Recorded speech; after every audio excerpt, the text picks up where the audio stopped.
참 예수님, 거룩한 독서 연중 21주일 안내를 시작하겠습니다. 먼저 시작 기도로 말씀을 읽기 전에 기도를 바치겠습니다. 성부와 성자와 성령의 이름으로 아멘. 말씀은 바로 내 곁에 있고 내 입에 있고 내 마음에 있다. 주님 성령의 빛으로 저희 눈을 여시어 주님의 길을 보게 하시고 저희 귀를 여시어 생명의 말씀을 듣게 하소서. 아멘. 성부와 성자와 성령의 이름으로 아멘. 잠시 침묵 가운데 하느님의 말씀을 묵상할 준비를 갖추도록 합시다.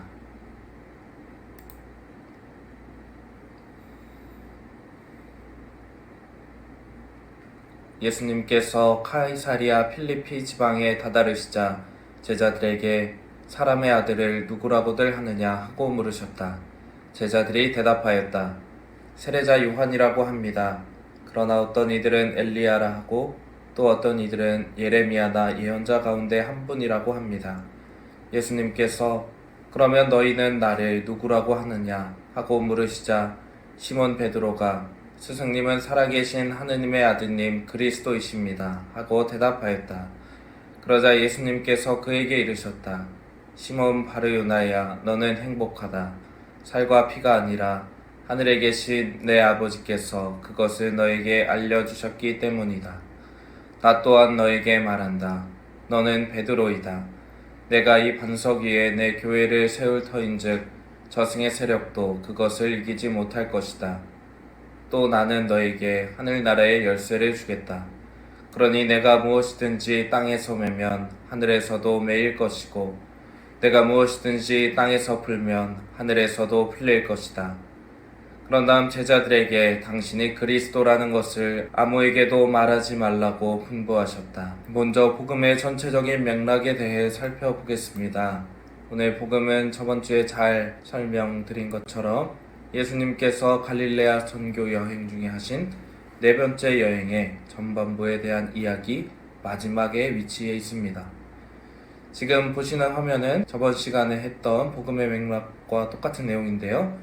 오늘 복음은 논쟁과 기적 사이의 마지막 부분에 해당합니다. 베드로의 신앙 고백을 통해 예수님께서는 이렇게 많은 논쟁에도 불구하고 당신이 누구이신지를 분명하게 드러내 보이시는 장면이라고 할 수 있습니다.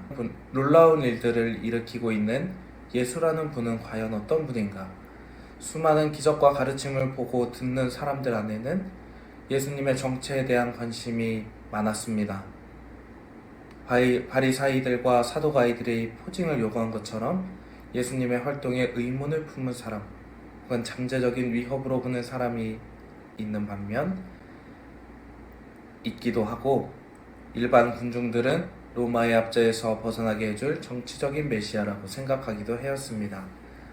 바로 이와 같은 상황에서 예수님께서는 당신의 정체를 분명하게 인식할 수 있도록 질문을 통해 제자들이 어떻게 살아가야 하는지, 예수님을 믿는 가장 중요한 기초가 무엇인지 알려주고자 하십니다.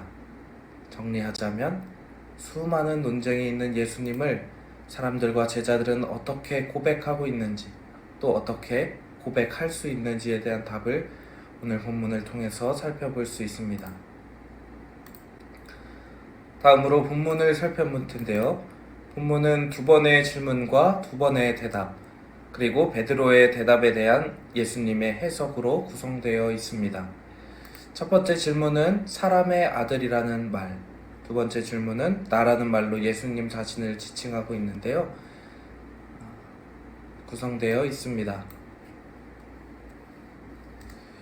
두 질문 중에 첫 번째 질문의 역할은 예수님께서 정말 사람들이 당신의 정체에 대해 뭐라고 생각하시는지 궁금해서 하신 질문이기보다는 제자들에게 무엇을 가르치려고 했던 도입의 질문으로 생각할 수 있습니다.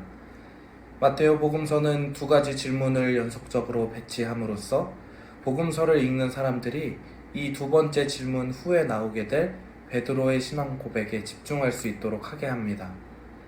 마지막으로 이 고백은 예수님의 해설을 통해 완성됩니다. 구체적으로 복음을 살펴보면 예수님께서는 갈릴레아에서 많은 기적을 보여주시고 여러 비유로 하느님 나라에 대해 가르치시다가 이제는 회중과 동떨어져 제자들과 함께 여행을 떠나십니다. 그리고 도착한 곳이 바로 오늘 본문의 배경이 되는 카이사리아 필리피 지역입니다. 이곳은 당시 유대인들이 거주하지 않는 지역이었습니다. 때문에 예수님께서 제자들에게 특별한 교훈을 주기 위한 목적으로 인도한 곳이라고 생각할 수 있습니다.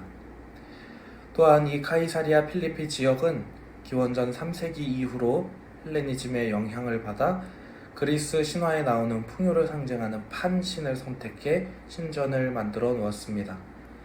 즉 우상 신전과 석상들이 많이 있고 또 사람들의 욕구를 충족시킬 만한 수많은 것들이 가득한 이 도시에서 예수님께서는 당신의 가장 위대한 비밀을 밝히러 오십니다. 네, 첫 번째 질문은 사람의 아들을 누구라고 하느냐라는 질문입니다. 이 질문에 제자들은 세례자 요한이라고 하고 엘리야라고 하고 예레미야라고 대답합니다. 이는 사람들의 예수님에 대한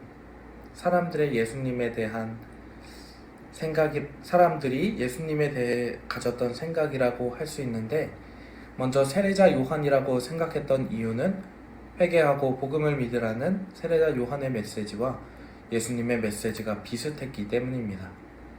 두 번째 엘리야라고 대답했던 이유는 엘리야가 불의 사자라는 별명을 가지고 있을 정도로 많은 기적뿐만 아니라 기적과 거짓 종교를 몰아내는 강한 모습을 가지고 있었기 때문입니다.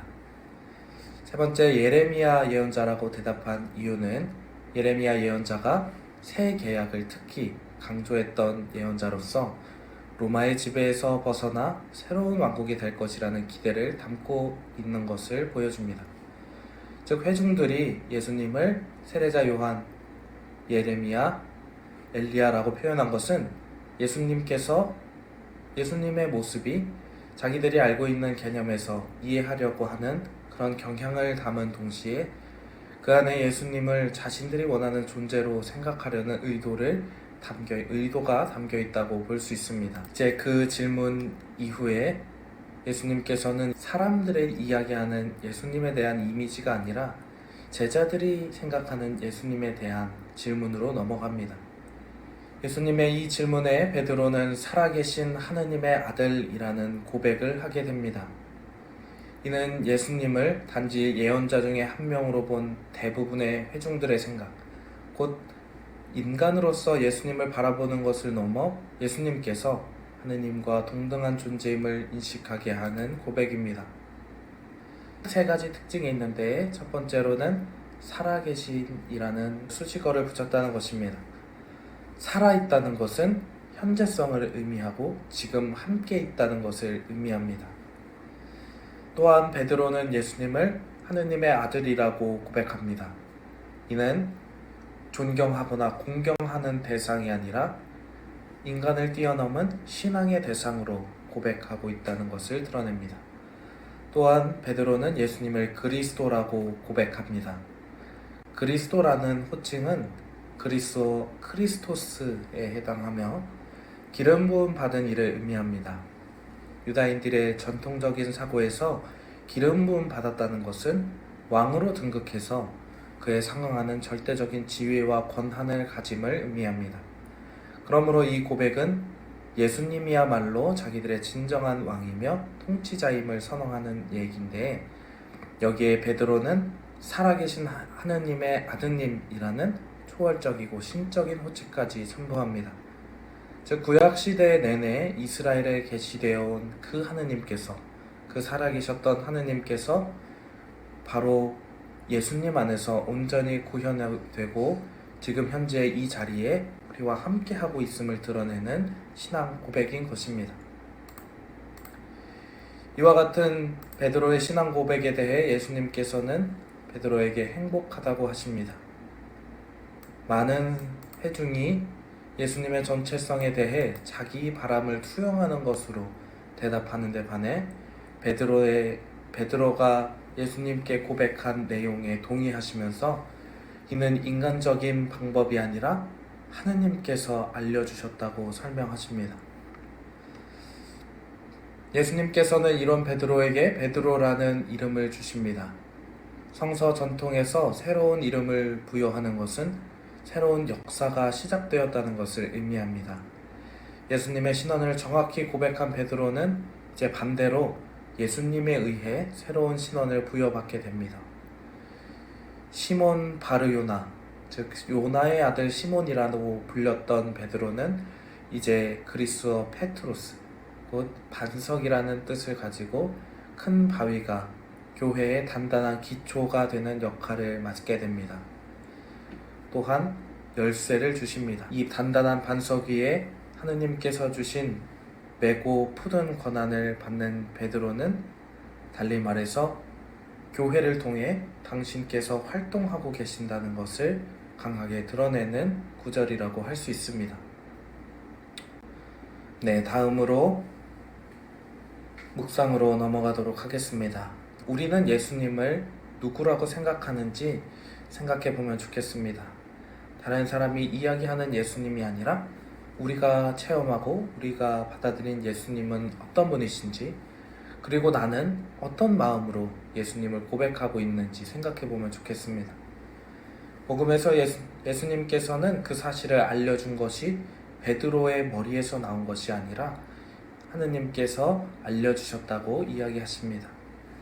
우리의 신앙 고백도 사실은 우리만의 것이 아니라 하느님께서 함께 하신다는 것을 생각하면서 오늘 복음을 생각해 보면 좋겠고, 두 번째로는 반석이라는 단어입니다. 예수님께서 말씀하신 것처럼 사실 베드로는 돌처럼 강한 사람이 아니었습니다. 약한 사람이었고 위기나 위험에 쉬이 흔들리는 사람이었습니다. 하지만 예수님께서는 그런 사람에게 하늘나라의 열쇠를 맡기십니다. 열쇠가 가지고 있는 의미도 생각해 보면 좋겠어요. 열쇠는 문보다 작습니다. 엄청나게 큰 문도 열쇠가 없다면 들어갈 수 없지요. 열쇠는 아주 작아 보이지만 모든 것을 할 수 있는 역할을 합니다. 예수님께서 이렇게 약한 베드로에게 열쇠를 맡기셨다는 건 이런 의미가 아닐까요? 우리가 생각하는 멋진 하느님의 모습, 신앙을 증거하고 용기 있게 투신하는 모습도 물론 중요하지만 가장 중요한 열쇠는 바로 베드로가 지닌 나약함이 아니었을까요? 그 나약함 때문에 예수님을 그리스도로 고백할 수 있는 것이 베드로가 가진 강함의 이유가 아닐까 생각해 봅니다.